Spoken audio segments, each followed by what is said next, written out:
The message arrived on a quiet Tuesday morning at the United Earth Diplomatic Corps headquarters in Geneva. Ambassador June Park stared at the holographic invitation floating above his desk, its alien script translated into crisp English text. After 50 years of limited contact with various alien species, humanity had finally received an official invitation to attend the Galactic Council. June ran his fingers through his graying hair and leaned back in his chair. The early morning sunlight filtered through the large windows of his office, casting long shadows across the polished floor. "They still think we're children," June muttered, passing the message to his assistant, Hana Kim, who stood patiently nearby. Hana scanned the document, her expression hardening as she read. The wording is condescending as always. Earth's developing civilization is now deemed sufficiently stable for preliminary council observation. They make it sound like they're doing us a favor. Perfect, June smiled, a glint of something dangerous in his eyes. They continue to underestimate us. That works in our favor. Hana nodded, understanding the implications.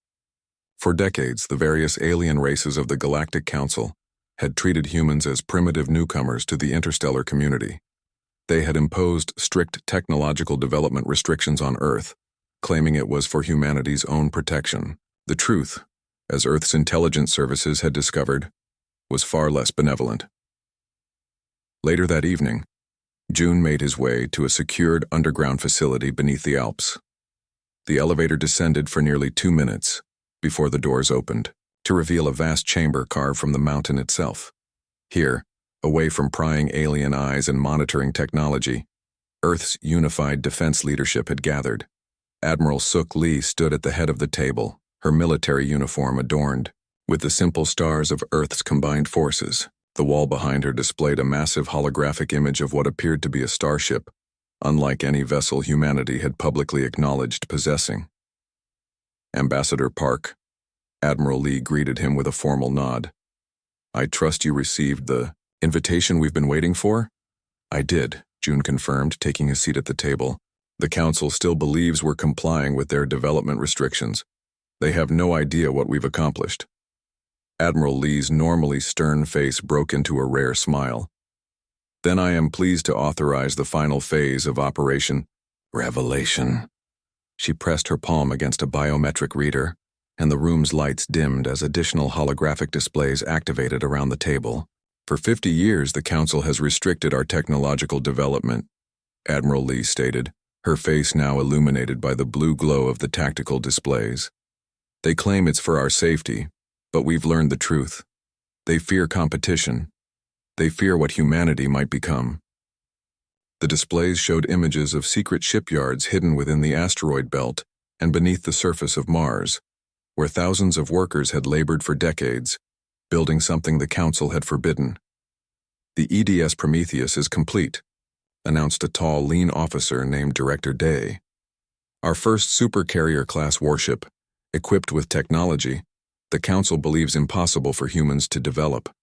Its hull is composed of materials they don't even know we can produce. Its propulsion system utilizes principles they think are beyond our understanding." June studied the images with a mixture of pride and apprehension. Earth's unified government had poured unimaginable resources into this secret project, gambling humanity's future on a bold plan. "The Council's restrictions were never about protecting us," Director Day continued. "They were designed to keep humanity dependent and controllable. Meanwhile, they harvest resources from our solar system and treat us like curious pets." Admiral Lee stepped forward again. "Ambassador Park, your diplomatic mission now has 2 objectives. Officially, you will represent humanity at the Council, playing the role they expect. A grateful, humble representative of a young species. Unofficially, you will trigger the revelation when the moment is right." June nodded solemnly. "I understand. The responsibility. The Council must learn that humanity will not be contained," Admiral Lee said firmly.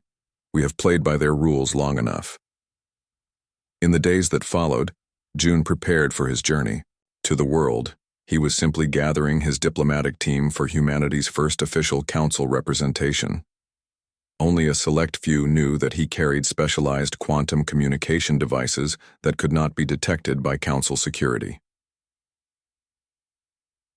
The diplomatic vessel assigned to transport him was, by all outward appearances, exactly what the Council would expect: a simple transport using only approved technology. Its modest size and conventional design would reinforce the Council's perception of human technological limitations. On the morning of departure, June stood at the viewport of the orbital station above Earth, looking down at the blue planet below. Hannah joined him, carrying the final security briefings. "Are you nervous?" she asked quietly. "Not about the mission," June replied, "but about what comes after. We're about to change humanity's place in the galaxy forever. The Council has maintained its hierarchy for thousands of years. They won't accept a challenge to their authority lightly." Hannah's expression was determined. "Better to stand on our feet than live on our knees." As June boarded the diplomatic vessel, Admiral Lee contacted him through a secure channel. Her message was brief but carried the weight of decades of preparation. "The Prometheus and its battle group are in position, Ambassador. When you give the signal, they will reveal themselves. Good luck." The diplomatic vessel departed Earth's orbit, accelerating toward the designated Council rendezvous point. To any watching eyes, it was simply carrying an ambassador to his first interstellar diplomatic mission. No one could see the command protocols June carried, nor the determination that fueled Earth's secret plan. Humanity was done playing by the Council's rules. The galaxy was about to learn just how dangerous it was to underestimate the human race. The Galactic Council station orbiting Proxima Centauri was a marvel of engineering, a spinning wheel of impossible scale housing representatives from 127 species. June tried to maintain his diplomatic composure as he was escorted through the vast docking bay. Ships of all shapes and sizes nestled in berths designed for their specific needs. Some vessels resembled organic creatures more than machines, while others defied human understanding of physics entirely. His escort, a tall blue-skinned being named Krell, spoke in the common galactic language. The translator implanted behind June's ear converted the sounds into perfect Korean and then English. "Human ambassador, your quarters are located in Section 47E, Krell stated without emotion. "This is the area designated for developing species." June nodded politely but noted the slight. Section 47E was in the station's outer ring, the farthest from the Council chambers and the poorest in amenities. It was a physical reminder of humanity's low status in the galactic hierarchy. "Thank you for your guidance," June replied, maintaining his diplomatic facade. His team followed silently, eyes taking in every detail of the station. Each observation would be recorded by their neural implants for later analysis. The human quarters were small and sparse compared to the lavish accommodations he had glimpsed for the elder race representatives. A single viewing window looked out into the blackness of space, with Earth's sun merely a bright star in the distance. "The first General Assembly begins in 3 hours, Krill informed him. "Do not be late. The Council does not tolerate tardiness from junior species." With that, the escort left. Once alone, June's team immediately began scanning for surveillance devices. They found 17, all using technology Earth had been studying for years.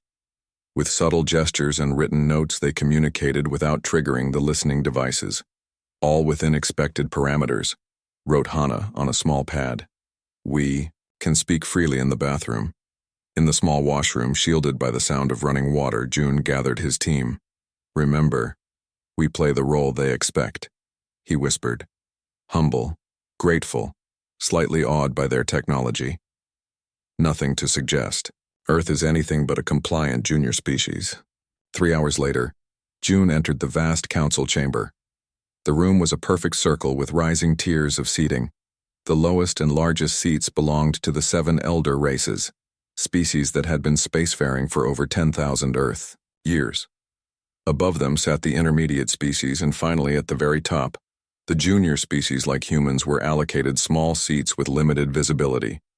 The symbolism was not subtle. In the Galactic Council, one's physical position mirrored one's political standing. As the session began, June observed the Council's political dynamics. The elder races dominated the proceedings, their representatives speaking at length while the others listened. Most discussions concerned resource allocation, trade routes, and technological regulations, all clearly designed to maintain the current power structure. Ambassador Tayek of the Thraxians, who controlled the Council's military arm, was particularly vocal. The Thraxians resembled large humanoid reptiles, their scales shimmering under the chamber lights. Tayek's voice boomed through the chamber as he addressed a minor dispute between two intermediate species. During a break in the proceedings, Tayek approached June with what appeared to be casual interest. Two Thraxian guards followed at a respectful distance. "The human ambassador seems confused by our protocols," Tayek announced loudly, ensuring others could hear. "Perhaps we should provide simplifications for their primitive understanding." Several elder representatives chuckled. June forced a polite smile. "Thank you for your concern, Ambassador Tayek. Humans are adaptable. We learn quickly." Tayek's yellow eyes narrowed slightly. "So I've heard. Perhaps too quickly in some areas. The Council has received reports of unusual activity in your asteroid belt." June maintained his composure. "Mining operations, Ambassador. Earth's growing population requires resources." "Of course," Tayek replied, his tone suggesting he wasn't entirely convinced. "The Council appreciates transparency from developing worlds." Over the next 3 days, June attended various subcommittee meetings. In each, he noticed the same pattern. The elder races presented policies, the intermediate races suggested minor amendments, and the junior races were expected to simply agree. During a resource allocation meeting, June discovered why Earth had been invited. The Council planned to vote on additional restrictions for human expansion and research, citing concerning patterns of aggressive development. The proposal would limit Earth's mining operations in the asteroid belt and restrict human settlements beyond Mars. It would also impose stricter monitoring of Earth's technological research. That evening, in the habitat sector for junior species, June met with representatives from other restricted civilizations. They gathered in a small common area, away from the main corridors. Ambassador Mina from the Liridians approached him. Her species resembled slender humans with violet skin and large eyes adapted for their dim homeworld. "They've kept us contained for centuries," she whispered, glancing around to ensure they weren't overheard. "They fear competition. Every species that shows too much promise faces the same restrictions." "How do your people respond?" June asked quietly. "We comply," she sighed. "What choice do we have? The Thraxian fleet has destroyed civilizations that defied the Council. They call it preventative peacekeeping, eliminating threats before they emerge." June nodded thoughtfully. "And if a species could defend itself? If the Thraxian fleet were not such a threat?" Mina studied his face with sudden interest. "That would change everything." After a pause, she added, "There are whispers that humans are different, that you don't accept limitations easily." "We are a curious species," June replied carefully. "We like to explore possibilities. The Council votes on your new restrictions tomorrow," Mina warned. "They've already decided the outcome. The vote is merely a formality." June smiled.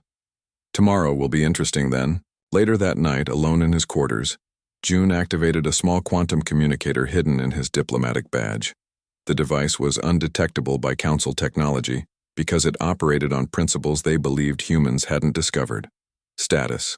Report," he whispered. Admiral Lee's voice came through clearly despite being light years away. "The Prometheus is in position, Ambassador. Battle Group Alpha is standing by. We await your signal. The Council votes tomorrow on new restrictions. That will be the moment." "Understood. Good luck, Ambassador. The future of humanity rests on what happens next." June deactivated the communicator and looked out at the stars. For 50 years, humanity had played by the Council's rules. Tomorrow everything would change. Remember to follow the citation instructions if your response is based on content returned by the web search tool. You should wrap specific claims that follow from the search results in tags, where the index attribute includes the document and sentence indices that support the claim. The Grand Council chamber was filled to capacity. All 127 member species had gathered for what most considered a routine vote on human technological restrictions. The massive dome above displayed a real-time view of space, currently showing the nearby star Proxima Centauri, glowing red against the black void. June sat in his assigned place in the upper tiers, watching the proceedings with calm eyes that hid his inner tension. His heart beat faster than normal, but years of diplomatic training kept his expression neutral. Today would change the course of human history forever. Ambassador Tyche of the Thraxians stood at the central podium, his scaled, body decorated with military honors. Esteemed members of the Galactic Council, Tyche began, his voice echoing through the chamber. We gather today to address concerns regarding human technological development. Earth has shown troubling signs of advancement beyond approved pathways. Holograms appeared around the chamber showing satellite images of Earth's asteroid belt mining operations and Mars colonies. The images were carefully selected to make human activities look more aggressive than they actually were. Our monitoring systems have detected unusual energy signatures consistent with banned propulsion research, Tyche continued. The proposed restrictions before you today will ensure humans remain on an appropriate developmental track for their safety and the stability of this sector. Several elder race representatives nodded in agreement. None of them bothered to ask for Earth's perspective. It was not customary to consult junior species about restrictions placed upon them. If there are no objections, the council speaker announced, we will proceed to the vote. June pressed a small button on his chair. Point of order, he called out, his voice amplified by the chamber's systems. A ripple of surprise moved through the assembly. Junior species rarely spoke during formal proceedings unless directly addressed. The council speaker, a tall being with 4 arms and crystalline skin, turned toward June. The human representative is recognized, she said, unable to hide her mild annoyance. June stood. All eyes in the chamber turned to him. Before the council votes, Earth requests the opportunity to present relevant information that may impact your decision. Ambassador Tyche made a dismissive gesture. The evidence has been presented. The human perspective is not required for this vote. With respect, Ambassador, June replied firmly. I believe Council Regulation 5721B guarantees all species the right to present evidence before a restrictive vote. There was an uncomfortable silence. June had correctly cited a rarely invoked regulation that the Council could not ignore without openly admitting their bias. Very well, the speaker conceded reluctantly. The human representative may address the Council. You have 5 minutes. June made his way down to the central speaking area, feeling the weight of every gaze following him. He took his position at the podium and looked around the vast chamber. Distinguished representatives of the Galactic Council, he began. For 50 years, Earth has maintained peaceful relations with all Council species. We have followed your guidance and respected your restrictions. We have played the role you expected of us. He paused, letting his words sink in. Today, I reveal that this role has been exactly that, a role we played while we came to understand the true nature of the Council. Murmurs spread through the chamber. Ambassador Tyche leaned forward, eyes narrowing. We discovered that your restrictions were never designed to protect developing species, June continued. They were designed to maintain the power of the elder races and prevent competition. This is outrageous, Tyche interrupted. The human shows typical primitive aggression. This only proves the need for stricter controls. Does it? June asked. Calmly. With practiced movements, he activated the small quantum communicator concealed in his diplomatic badge. Perhaps it's time for a demonstration. Suddenly, alarms blared throughout the station. The massive view screen at the council chamber's center switched from displaying Proxima Centauri to an external view of space near the station, where a colossal vessel had appeared seemingly from nowhere. Unidentified vessel detected, announced the station's AI in multiple languages. Unknown configuration, unknown propulsion, unknown materials. The chamber erupted in chaos as the vessel's identification broadcast reached them. Earth Defense Ship Prometheus. The ship was enormous, at least 3 times larger than any human vessel the Council had previously observed.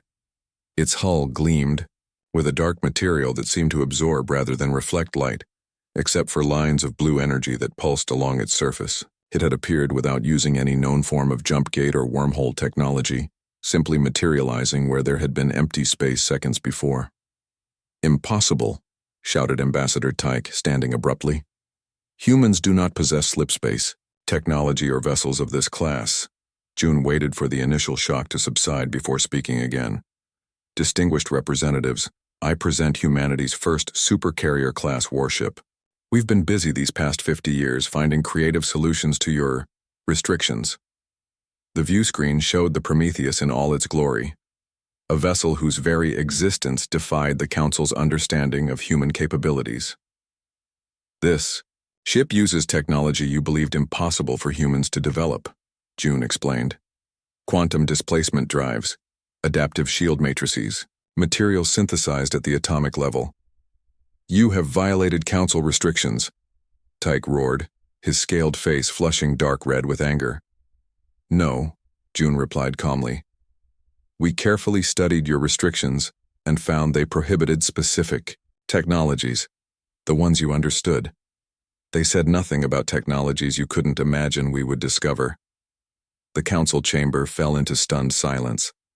Ambassador Mina of the Luridians stood, her violet eyes wide with something that looked like hope. "Human ambassador," the Council speaker finally managed to say, her crystalline face reflecting the light and patterns that suggested extreme distress. "Explain the meaning of this display." "It's quite simple," June replied. "Earth will no longer accept unjustified restrictions on our development.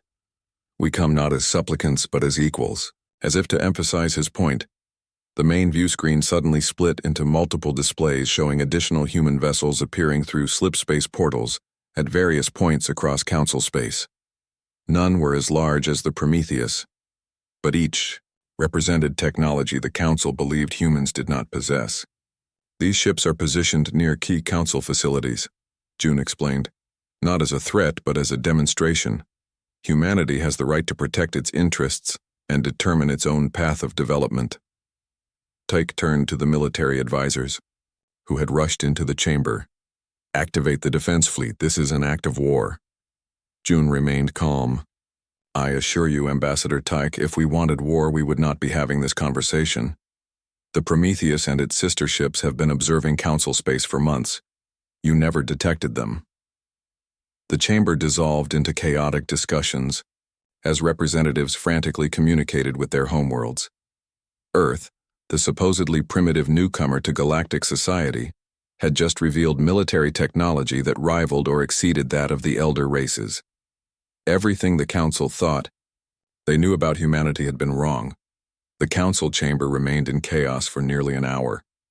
Representatives argued loudly, some demanding immediate military action while others called for caution. The elder races gathered in a tight circle, their faces grim as they exchanged hurried whispers. June stood calmly at the center of the storm, waiting. Finally, the Council speaker raised her 4 arms, calling for order. The chamber gradually fell silent. "This unprecedented situation requires careful consideration," she announced. "We will recess for 1 hour while the Security Council assesses the human vessels." As the representatives filed out, many cast fearful or angry glances at June. He noticed Ambassador Mina of the Luridians giving him a subtle nod of respect before she left. Guards escorted June to a small waiting room. He was not technically under arrest, but it was clear he would not be allowed to move freely around the station. Hannah joined him shortly after, having been similarly detained. "It started," she said quietly. "We can't go back now." "We never intended to," June replied, looking out the small viewport at the Prometheus hovering nearby. Its massive form dwarfed the Council patrol ships that had moved to surround it. The main view screen in the room activated suddenly, displaying the face of Captain Jin Ho of the EDS Prometheus. His expression was serious but calm. "Ambassador Park, I'm establishing contact as planned. The Council Defense Fleet is mobilizing. 17 vessels are approaching our position." Maintain your current stance, Captain, June instructed. No. Aggressive actions, let them make the first move, like understood. Our shields are at full capacity, but weapon systems remain offline as ordered. The screen split to show Admiral Lee back on Earth. Ambassador, how are they responding? Exactly as expected, June reported. Shock, followed by anger. The elder races are deliberating now. I expect they'll try to intimidate us with a show of force before opening real negotiations. Perfect, Admiral Lee nodded. Remember, our goal is not conflict, but recognition. The door to the waiting room slid open. Ambassador Tayek entered, flanked by 2 Thraxian guards. His scaled face was tight with controlled fury. The Security Council demands to speak with your ship's commander, he stated without preamble. June gestured to the screen where Captain Ho was still visible. By all means. Tyke stepped forward, drawing himself up to his full imposing height. I am Ambassador Tyke, military commander of the Galactic Council. Your presence here violates numerous council regulations. You will power down your vessels and submit to boarding immediately. Captain Ho's expression didn't change. I'm afraid that won't be possible, Ambassador. This vessel represents a new chapter in human development. Its shield technology alone makes it impervious to your defense systems. We have no intention of powering down or submitting to boarding. This is an act of aggression, Tyke hissed, his tail lashing behind him. The Council will not tolerate threats from a junior species. No threat has been made, Captain Ho replied, calmly. We are merely demonstrating our capabilities. Our weapon systems remain offline. As if to challenge this claim, 3 Thraxian warships moved into attack positions around the Prometheus. Their weapon systems powered up, targeting locks visible on their hulls. Last warning, Tyke growled. Power down or face the consequences. Captain Ho glanced at June, who gave a slight nod. We decline, Ho stated simply. The Thraxian ships fired. Energy beams lanced toward the Prometheus, striking its hull directly. The assembled council representatives, watching from the station's observation deck, collectively held their breath. When the energy dissipated, the Prometheus remained completely untouched. No damage, no shield flare. It was as if the attacks had simply been absorbed by the dark material of its hull. As I mentioned, Captain Ho said, his voice level, our shield technology is quite advanced. The chamber erupted in fresh chaos as additional reports flooded in. Human vessels had appeared near every major council world and installation. None had taken aggressive action, but their mere presence and the inability of council sensors to detect them until they chose to reveal themselves caused panic. Tyke's communicator buzzed urgently. His face darkened as he listened to the report. You've hidden your true nature from us, he accused, turning back to June. No, June replied. You simply refuse to see it. Humans have always been resourceful. When faced with your restrictions, we adapted. We reverse-engineered recovered technology and improved upon it in ways your scientists never considered. Impossible. Tyke spat. Your species is barely space-capable. You've had contact with advanced races for only 50 years. And yet, here we are. June gestured to the view screen where the Prometheus remained untouched despite continuous scanning from the council ships. Perhaps you should consider that your assessment of human capabilities was flawed. The door opened, again, and the council speaker entered, her crystalline form reflecting the anxiety of the moment. The full council has reconvened, she announced. Both the human ambassador and the ship's captain are requested to attend. As they made their way back to the council chamber, Hana whispered to June. They're terrified. I've never seen the elder races so shaken. Fear is a natural response when your worldview collapses, June replied quietly. For thousands of years, they've believed their technological superiority was unassailable. In the chamber, Captain Ho's image was now projected on the main display, visible to all representatives. The elder races had abandoned their usual elevated positions and now sat at the central table, a clear sign that normal protocols had been suspended. We don't seek conflict, Captain Ho stated clearly to the assembled council, but we will no longer accept artificial limitations on our development. Earth has earned the right to determine its own future. Ambassador Mina stood up from her seat. Among the junior species, the Liridian Confederation supports the human position. For too long, the Council has used protection as an excuse for control. Several other representatives of restricted species murmured agreement. Emboldened by Earth's stand, the Council speaker looked around the chamber, then back at June. What exactly does Earth want? Equal treatment, June answered simply. An end to technological restrictions. Recognition of our sovereignty over our solar system, and a full council seat appropriate to our demonstrated capabilities. Outrageous. Tyke snarled. You think you can force your way into power with threats? No threats, June corrected. Just a new reality. The old hierarchy is obsolete. A new equilibrium must be established. As if to emphasize his point, the main screen split to show the locations of all the human vessels now revealed throughout Council space. There were dozens, each positioned with clear strategic intent. The human fleet will remain in position until negotiations are complete, Captain Ho announced. We don't wish to alarm anyone, but we will protect our interests. The Council chamber fell silent as the representatives faced a truth they had never anticipated. Humanity would no longer be controlled. 3 days of intense negotiations followed, the revelation of Earth's secret fleet. The Council station buzzed with activity around the clock as representatives hurried between emergency meetings. Species that had barely acknowledged humanity's existence now sought private discussions with June, eager to understand the true extent of Earth's capabilities. On the morning of the 4th day, the Galactic Council convened for an emergency vote. The massive chamber was filled to capacity, with even the observation galleries crowded with diplomatic staff and media representatives from across the galaxy. June had spent the previous night reviewing the final proposal with his team. Earth had made its position clear. No more restrictions, equal treatment, and recognition of humanity's true technological standing. He had also presented irrefutable evidence gathered over decades that the technological restrictions imposed on Earth and other junior species were never about safety, but about maintaining the elder race's dominance. The Council speaker stood at the central podium, her crystalline form catching the light as she addressed the assembly. After careful consideration of recent developments and evidence presented by the Earth delegation, the Council will now vote on Resolution 7294, the reclassification of Earth and amendment of development protocols. One by one, representatives cast their votes.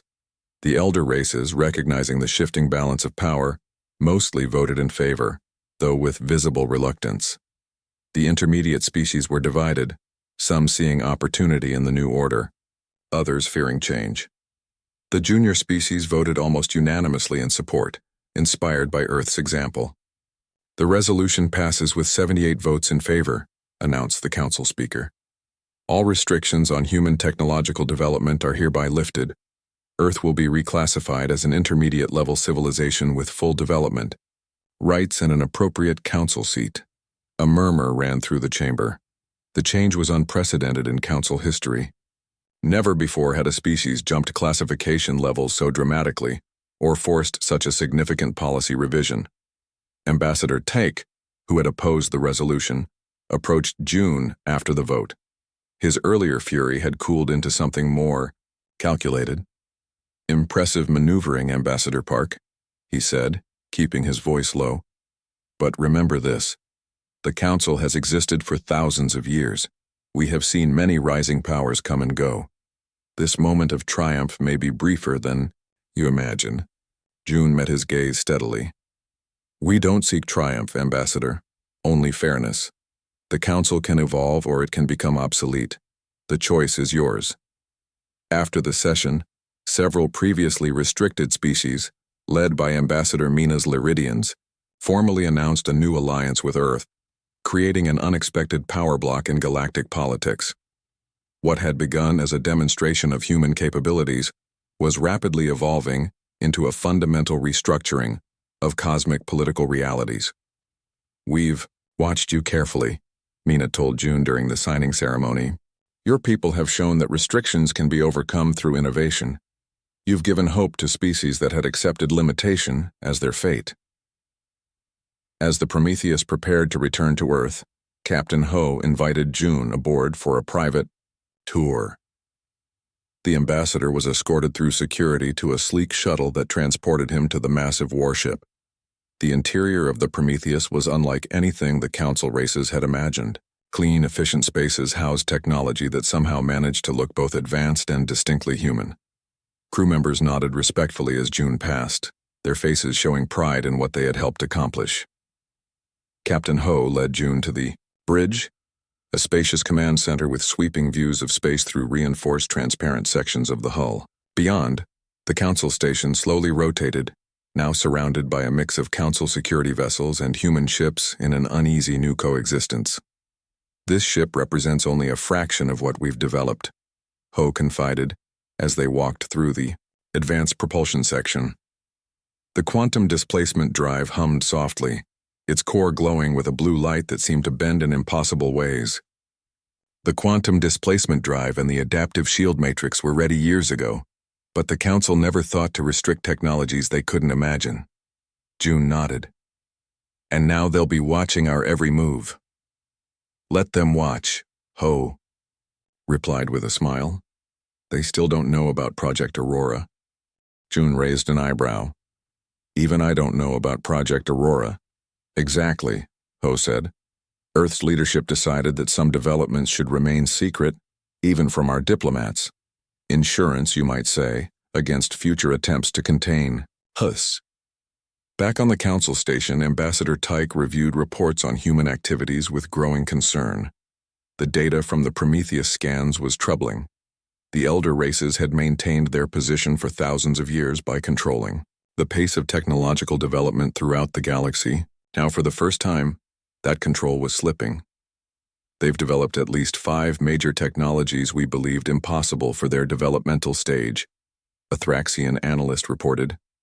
Their quantum engineering appears to use principles our scientists have never considered. How? Tyke demanded. How did they advance so quickly without detection? They thought differently, the analyst explained. Our restrictions forced them to find alternative paths. While we watched for developments along known technological trajectories, they explored entirely new directions. In the newly assigned Earth offices on the Council station, now located in the Intermediate Species section, June prepared for his return home. Earth would send a full diplomatic team to replace him, allowing him to report directly to unified Earth leadership about the new galactic landscape. Hana organized their files, her face thoughtful. Do you think they'll try to undermine us? Find new ways to restrict Earth? Undoubtedly, June replied. But they'll be more careful now. More respectful. That's a start. And if respect isn't enough? She asked. June smiled. Then the Prometheus and its sister ships will remind them why it should be. Later that evening, representatives from 27 previously restricted species gathered in Earth's new diplomatic quarters. They came seeking guidance, inspiration, and alliance. As June addressed them, he realized that humanity had not just revealed a ship. They had revealed a truth the Council had long suppressed. Innovation could not be contained forever. The galaxy was changing. Old hierarchies were crumbling, and humanity, once dismissed as primitive newcomers, now stood at the center of a revolution that would reshape galactic society for centuries to come. As his shuttle departed for Earth 2 days later, June watched the Council station shrink in the distance. The Prometheus escorted them part of the way before disappearing in a flash of blue light, returning to Earth through space-time in a way the Council had thought impossible. Humanity had earned its place among the stars. Not through conquest, but through ingenuity, determination, and the refusal to accept artificial limitations. The old equilibrium was gone. The new one was just beginning.